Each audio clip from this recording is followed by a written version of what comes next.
번째 발제는 현재 사회복지법인 청소 대표님을 하고 계시고 이배덕 박사님 모실 텐데요.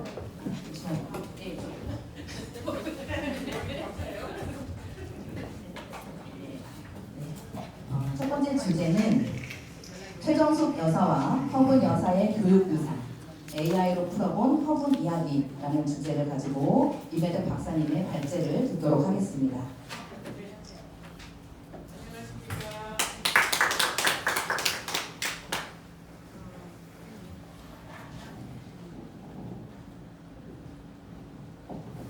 이혜영입니다.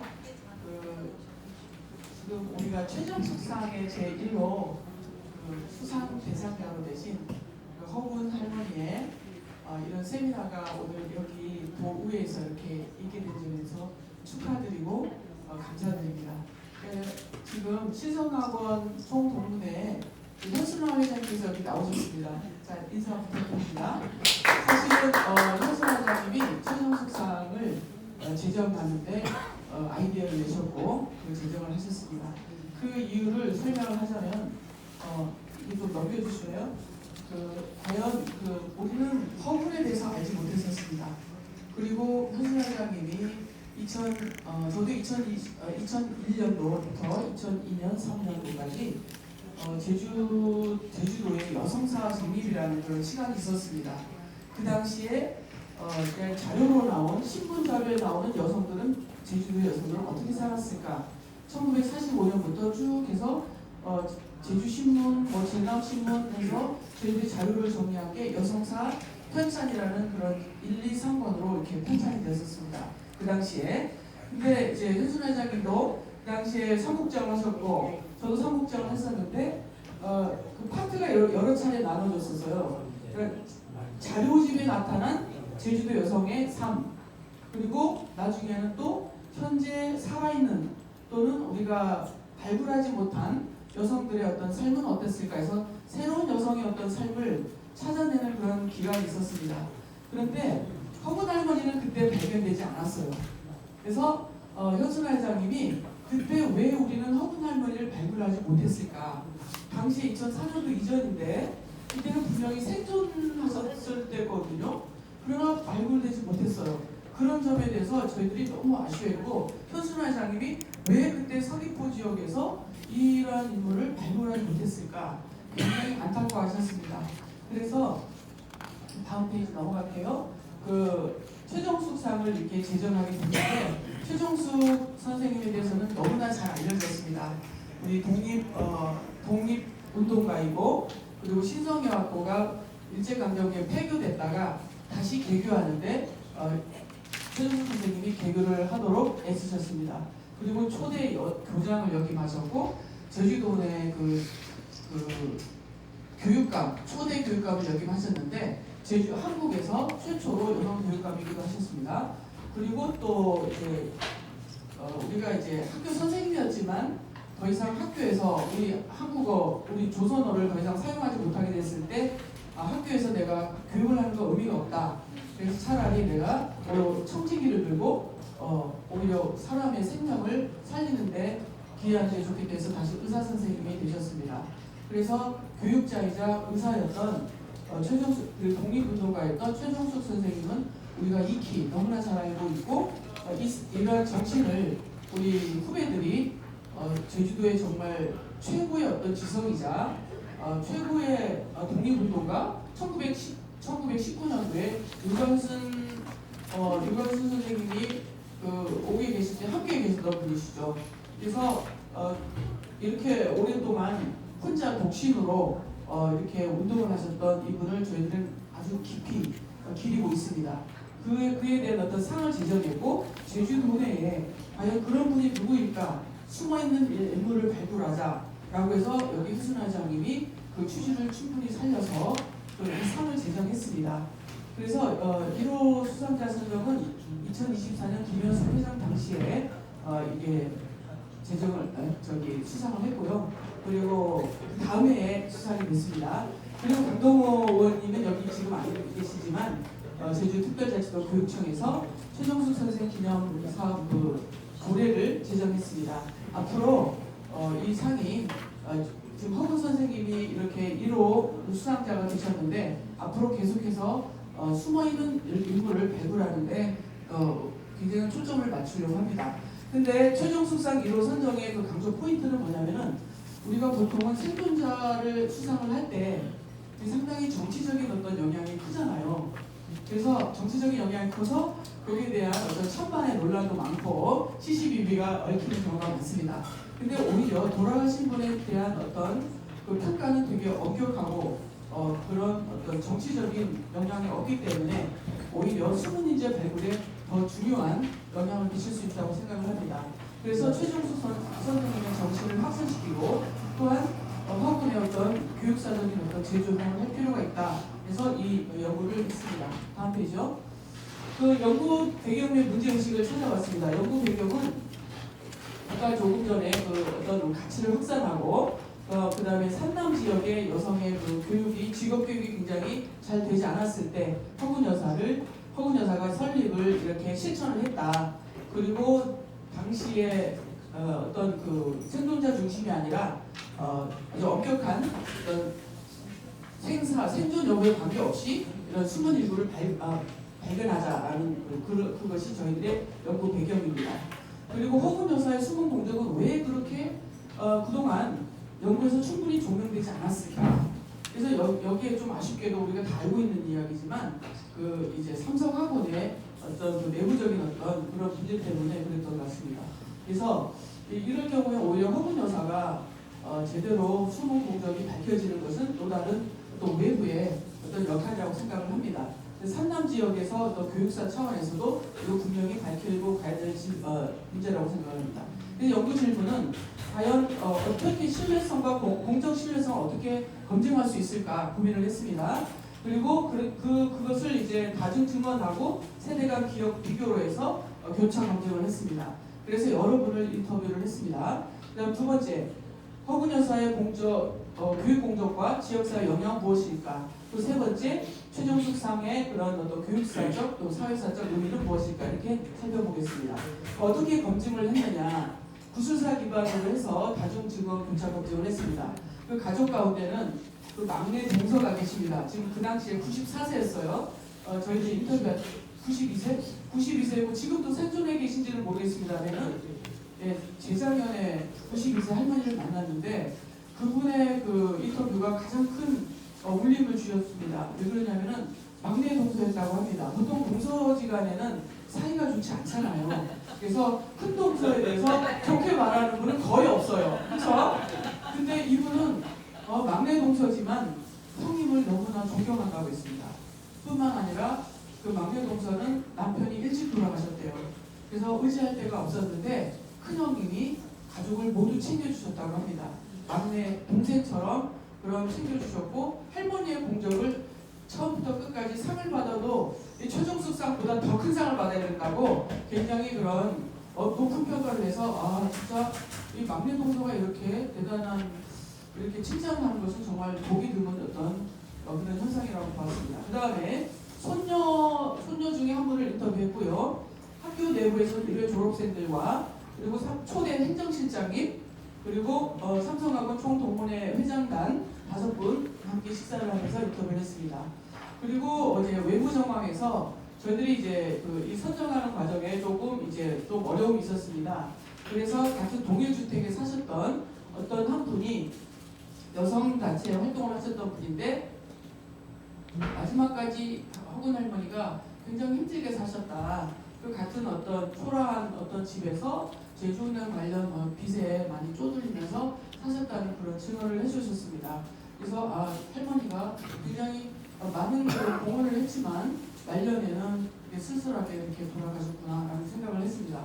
그래서 이렇게 세대 간 기억 비교 분석을 실전 코딩과 의미 패턴 확인으로 해서 저희들이 그 공적 신뢰성을 찾으려고 노력했습니다. 연구 설계 다이어그램입니다. 다음 넘어가겠습니다.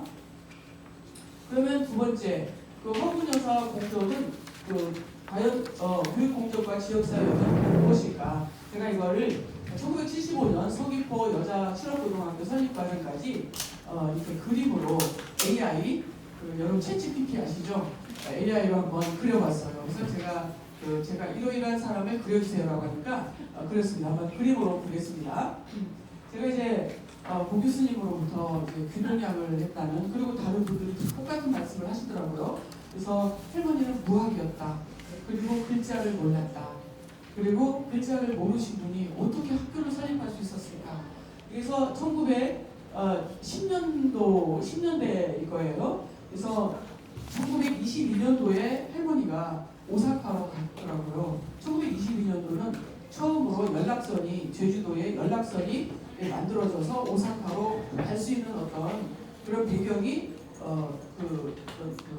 연락선이 만들어졌다는 것은 사람의 어떤 물류와 그리고 인적 교류가 활발해질 수 있는 어떤 계기가 되잖아요. 할머니는 굉장히 개척 정신이 뚜렷하셨고 도전 정신이 상당하셨던 분이었던 것 같습니다. 그래서 할머니는 야학에도 사실은 참여를 못한 거예요. 야학에도 못 가고 야학 마당에서 귀동냥을 하셨다고 합니다. 제대로 교육을 못 받으신 거죠. 그리고 이제 1922년도에 오사카로 가서 봉제 공장에서 일을 하셨다고 합니다. 그래서 봉제 공장에서도 굉장히 도전적이었던 것 같습니다. 그래서 그 십장이라는 아마 조장 같은 걸 맡아서 돈을 많이 버셨던 것 같습니다. 그리고 한국으로 돌아와서 너무나 깜짝 놀란 것은 제춘국이라는 약초를 재배했다는 거예요. 근데 당시에 제춘국은 제주도에서 그렇게 제춘국을 이렇게 산업화시킬 때가 아니었거든요. 그래서 이것도 하나의 연구 과제라고 저는 생각을 합니다. 과연 제춘국이 제주도에서 약초로서 자리를 잡을 만 했었을까? 근데 이제 여러 가지 그 데이터를 쭉 찾아보니까 할머니가 굉장히 도전 정신이 강했고 실천 정신이 강했는데, 당시에 오사카에서는 제춘국을 약초로 만들어서 그 살충제로 이용하는데 사용했다고 합니다. 그래서 아마 그 시장을 제주도 내에서 개척하지 못해서 아마 제주도에서 배를 타고 인천까지 가서 이 약초를 파셨던 것 같습니다. 그래서 아직도 제주도는 제춘국이라는 약을 약초로 재배를 해서 시장화시키지 못하고 있죠. 그래서 이거는 또 다른 어떤 연구 과제라고 생각을 합니다. 오히려 제주도에 또 다른 산업을 형성화시키는데 도움이 되지 않을까. 할머니는 굉장히 실험 정신이 강했던 분이십니다. 다음 분이죠. 그래서 제가 저거는 깜짝 놀랐어요. 저 이미지를 보고 할머니 또 어떻게 돈을 버셨습니까? 했더니 소를 많이 관리하셨대요. 그래서 예전에는 우리 사상 때 할머니 여성분들이 남편들이 다 돌아가시고 남자들이 다 돌아가시니까 소 관리를 누가 했을까요? 여자들이 하셨잖아요. 그래서 저희들이 여성사 정립을 할 때 저희들이 그 소태우리, 홀러봉 소태우리라고 저희들 이름을 붙인 적이 있었거든요. 근데 할머니가 100마리 소를 관리하셨다고 합니다. 근데 당시에 서귀포 그 호군동 맞나? 서구동? 예, 그쪽에서 영남리까지 가려면 산을 넘어야 되는 거죠. 산을 넘으면 너무나 위험했어요. 그렇죠? 언제든지 창에 찔릴 수도 있고, 그리고 이게 탈취당할 수도 있었잖아요. 소와 말들을 산에 항상 배가 고팠으니까 산 사람들이. 자, 그래서 저기 보면 사삼 당시 한라산을 넘으면 죽창을 들고 다녔다는 거예요. 약쪽에 죽창을 들고.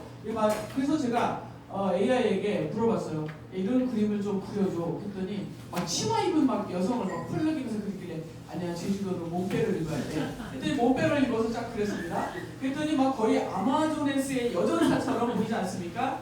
그래서 이 그림을 딱 만들어 놓고 보니까 할머니의 삶을 그대로 잘 보여주고 있다는 생각이 들었습니다. 할머니는 이렇게 개척적인 아무도 가지 않는 길을 정말 뚫고 지나가는 실험 정신이 굉장히 강했고, 어느 누구의 눈치를 보지 않고 이렇게 양쪽에 창을 들고 이렇게 100마리의 소를 거느리면서 소를 먹였던 이런 쇠태우리 역할도 마다하지 않으셨던 분이십니다. 다음 페이지죠. 그 다음에 이 제춘국을 가지고 정말 돈을 많이 버셨다고 합니다. 이거 굉장히 놀라운 어떤 그 연구 과제라고 생각을 합니다. 다음 페이지죠. 그리고 할머니가 막내 동서 말씀에 따르면 돈을 벌 때마다 땅을 사셨다고 합니다. 땅을 사셨는데, 그래서 할머니 땅을 거치지 않고서는 어느 마을을 지나가지 못했대요. 돈만 생기면 땅을 사셨는데, 다음 페이지요. 그리고 73, 4년도에는 우리나라 새마을, 그리고 나서 이제 땅을 사고 나서 귤나무를 많이 심었다고 합니다. 다음 페이지요. 1970년대 새마을운동과 우리나라 산업 경제개발 5개년 계획이 굉장히 활성화될 때잖아요. 그래서 우리 여성들도 산업화 일꾼으로 나가야 될 때 필요할 때예요. 그래서 막 이렇게 주상, 부기, 회계 이런 사람들이 굉장히 많이 필요하고 공제 이런 게 굉장히 많이 필요할 때잖아요. 그때 서귀포 지역에 여성 학교가 필요했습니다. 그때 아무도 땅을 내놓겠다고 안 했대요. 그 막내 동서 말씀에 따르면. 근데 그 땅을 많이 가지신 분들도 심지어 그 운동장 있잖아요. 커다란 운동장 그 무슨 강창아 그분한테도 교육감님이 부탁을 하셨답니다. 근데 노 하셨대요. 노 하셨는데 할머니가 제가 내놓겠다고 해서 그래서 이 학교가 설립됐다고 합니다. 그다음 당시에 산남 지역의 여성 그 교육선적 배경을 보면요, 최정숙 선생님이 1964년부터 8년까지 4년간 교육학을 하셨는데 그때 대부분의 여학교가 만들어졌습니다. 그러니까 한림여중고 그리고 대전 여중고 그리고 제주 여상 그리고 제주 교육대학이 그때 다 만들어진 거예요. 그러니까 굉장히 교육계에서 엄청난 그 영향력을 발휘하셨죠. 그러니까 그러나 제주 여상은 시내에 있었던 실업계였잖아요. 그런데 서귀포 지역에도 그런 학교가 하나 필요했는데 지금 제가 그 동문회 그분들하고 1회 동문회 분들하고 이제 인터뷰를 해보니까 우리는 고등학교 갈 거를 꿈을 못 꿨다고 해요. 꿈을 못 꿨는데 할머니가 계셨기 때문에 우리 농촌에서는 아예 제주시로 넘어오던가 아니면 서귀포 시내로 가야 되는데 옛날에 그 지금처럼 버스가 활발하지 않았잖아요. 버스 노선들이. 그래서 걸어서 가거나 이렇게 했었는데 할머니가 이 학교를 만들므로써 우리는 드디어 고등학교라는 바닥에 들어갈 수 있었다. 동문회 회원들이 이렇게 말씀을 해주셨습니다. 그래서 허근 할머니가 서귀포 여자 실업학교에 설립하지 않았더라면 고등학교 진학은 꿈에도 생각하지 못했다. 근데 그분들이 굉장히 사회적으로 영향력이 굉장히 크시더라고요. 그래서 저는 이제 동문회 50주년 행사를 할 때 너무 깜짝 놀랐어요. 그 추진위원회가 200명으로 구성된 거예요. 너무 깜짝 놀랐거든요. 그 신호기 보고 우리 그렇게 안 되잖아요. 그래서 이게 그 당시에 교육에 한이 맺힌 분들이 이렇게 학교에 대한 애정을 이렇게 품고 있구나. 그래서 삼성여고 그 동문회 응집력에 대해서 굉장히 깜짝 놀랐습니다. 그래서 오히려 아픔이 있기 때문에 오히려 교육의 그 한을 푸는 것에 대해서 할머니께 대단한 감사를 드리고 있었습니다. 네, 다음 페이지죠. 그런데 학교 설립 과정에 차별성이 있습니다. 삼성학원에 예전에는 학교를 설립할 때 보통 다 도에 각 마을의 유지들이 모여서 하잖아요. 자, 누구는 너도 또 땅 내놓고 나도 땅 내놓고 돈도 자 누구는 돈도 내놓고 이렇게 해서 마을 주민들이 다 이렇게 와서 같이 하는데 거의 마을의 학교라고 보면 돼요. 학교 설립 과정이 대부분 다 그렇습니다. 그리고 뭐 일본에 계신 분들이 뭐 돈을 이렇게 쾌척을 하다가 후원금을 내다가 이렇게 하잖아요. 그런데 일반 학교는 지역 유지 후원들이 또는 종교재단, 우리 시성학원도 종교재단에서 이걸 후원을 한 겁니다. 그러나 허군 여사는 오직 당신이 번 재산을 완전히 기부를 한 겁니다. 그래서 개인의 헌신형 설립을 했다고 하고 또 뿐만 아니라 위험을 다 감수하셨습니다. 그 초대 행정실장님과 인터뷰를 한 결과 할머니가 거의 2년간 개인의 빚을 지면서 제주은행에 빚을 지면서 교육 선생님들의 급여를 해결했다고 합니다. 정부 지원이 나가기 전에. 그래서 할머니가 온전히 개인 헌신으로 이 학교가 만들어졌다는 것입니다. 그래서 지역 공동체 의존이 최소화됐던 학교라고 볼 수가 있고 산남의 실업학교, 그러니까 산남의 농촌 지역과 그리고 어촌 지역에 학교에 갈 수 없는 그런 여학생들에게 어떤 기회를 줬다는 점에서 할머니의 공이 아주 높다고 볼 수가 있겠습니다. 다음 페이지요. 그러면 최정숙상 일로 선정의 교육사적 의미는 과연 무엇일까? 우리는 이제 최정숙 정신을 높이 알리는 것에 또 새롭게 숨어있는 인재를 발굴하는 것에 초점을 두고 있고, 그 다음에 이렇게 해서 여러 가지 발굴 과정의 기반에 대한 연구를 할 필요가 있고요. 허군 여사가 공적 교육사적 재조명할 필요가 있습니다. 그래서 이제 이걸 삼성학원에서 적극적으로 나서주면 더욱더 감사한 일이지만 그렇지 않더라도 우리가 제주의 한 여성의 숨은 인재로서 후배들이 이런 인재를 발굴하고 또 학술적으로 또는 교육사적으로 밝혀내는 것은 아주 중요한 의미가 있다고 봅니다. 그래서 숨은 인재 발굴의 학술적 의미 분석을 할 필요가 있다고 생각을 합니다. 다음 페이지죠. 그래서 연구 결과 평가를 보면은 이제 산남 지역, 여성 지역 직업 교육 기반을 구축했다는데 사회적 공헌을 했다는 거 우리가 높이 평가를 해야 되고요. 그리고 지역 균형 교육 실현을 했죠. 왜냐하면 제주시뿐만 아니라 서귀포 지역에 실업, 그러니까 직업을 위한 훈련하는 그런 학교를 만들었기 때문입니다. 최정숙 정신훈장을 부여를 했습니다. 학술적 의미로는 숨은 인재를 발굴하고 기록하는데 아카이브를 만드는데 굉장히 중요한 그런 여성이라고 볼 수가 있겠습니다. 도민의 한 제주도의 여성인 거죠. 삼성학원을 설립하기 이전에 아주 개척적이고 굉장히 도전적인 그런 약간 아마존에스의 여인과 같은 그런 여성이라고 볼 수가 있습니다. 다중증언과 세대 간 기억을 통한 어떤 그런 증언 기록이 되고요. 향후 연구 과제를 보겠습니다. 아카이빙이 필요합니다. 허근 할머니의 연구 기록들을 삼성학원이라든가 아니면은 누군가가 계속해서 학회든 아카이빙이 필요하고요. 데이터베이스가 구축이 필요합니다. 그리고 최정숙 수상자는 앞으로 계속 숨은 인재들을 발굴해서 연구를 확대해 나갈 것이고 저희들이 이제 그런 생각을 했습니다. 과연 허근 할머니와 같은 그런 앞으로 수상자가 있을까? 정말 찾기는 힘들 것 같다는 그런 저희들이 평가를 해보았습니다.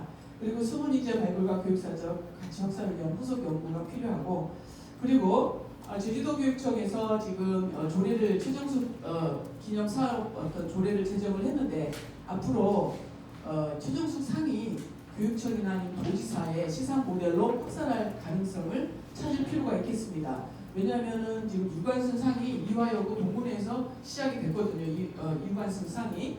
그러나 이제 유관순 상은 지금 현재 이화여고보다는 충청남도와 동아일보 그리고 이화여고가 함께 추진하고 있음을 참고해 볼 때 우리 최정숙 상도 앞으로는 제주도지사나 어떤 그 언론기관과 함께해서 이렇게 새롭게 정말 숨은 인재들을 발굴해서 뭔가 현재에서 일어나는 어떤 정치적 또는 어떤 약간 관계적인 어떤 그런 문제를 뛰어넘어서 우리가 숨은 인재를 정확하게 밝혀내고 어떤 그 공적을 이렇게 평가할 수 있는 기회들을 가지고 아카이브를 계속 만들어 나갈 수 있길 바랍니다.